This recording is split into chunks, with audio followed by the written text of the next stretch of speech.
দাবির প্রেক্ষিতে জুলাই জাতীয় সনদ আদেশ, সেই আদেশ দেওয়া হয়, যে আদেশের ভিত্তিতে এবারের যে ত্রয়োদশ নির্বাচন এবং গণভোট, সেই গণভোট অনুষ্ঠিত হয়েছে।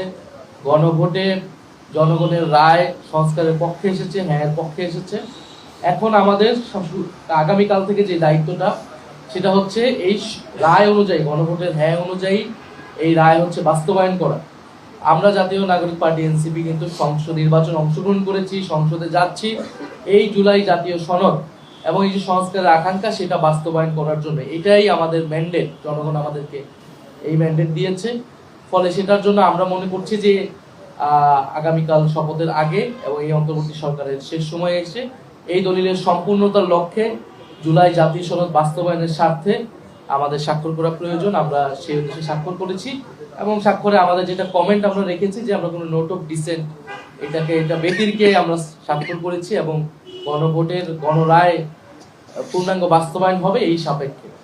ফলে এটি আমাদের আজকে আমাদের স্বাক্ষরের মধ্য দিয়ে জুলাই জাতীয় সনদ এর সম্পূর্ণতা পেল এবং আমাদের আগামীকাল থেকে এটার কাজ হচ্ছে যে সংস্কার সভা হবে, সংস্কার পরিষদ হবে, সেই সংস্কার পরিষদে এইটা জুলাই জাতীয় সনদ এবং গণভোটের যে আদেশ, সেই আদেশ অনুযায়ী সংস্কারগুলোকে বাস্তবায়ন করা।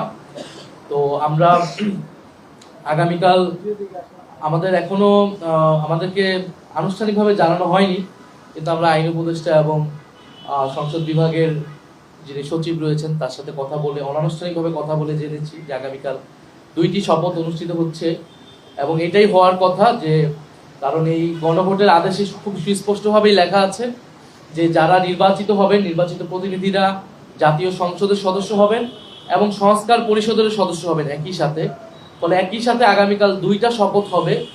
প্রথম শপথ সাংসদ হিসেবে সদস্য নেবেন যারা জিতে এসেছেন এবং সেই একই ব্যক্তিগণ সংস্কার পরিষদের সদস্য হিসেবেও শপথ নেবেন।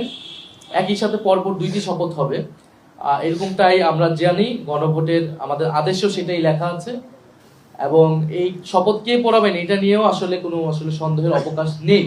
কারণ গণভোটের যে আদেশ আছে সেটার 8 নং ধারাতে খুবই সুস্পষ্টভাবে বলা আছে যিনি সংসদ সদস্যদের শপথ পড়াবেন সেই একই ব্যক্তি সংস্কার পরিষদের সদস্য হিসেবে তাদেরকে শপথ পড়াবেন। ফলে প্রধান নির্বাচন কমিশনার যদি আমরা যতটুকু শুনছি শপথ পড়াবেন এমপিদেরকে, তিনি সংস্কার পরিষদের সদস্য হিসেবে সকলকে শপথ পড়াবেন। এই শপথের মধ্য দিয়ে আগামীকাল শুধু জাতীয় সংসদ নয়, বরং সংস্কার পরিষদ গঠিত হবে, যে সংস্কার পরিষদ নির্ধারিত সময়ের মধ্যে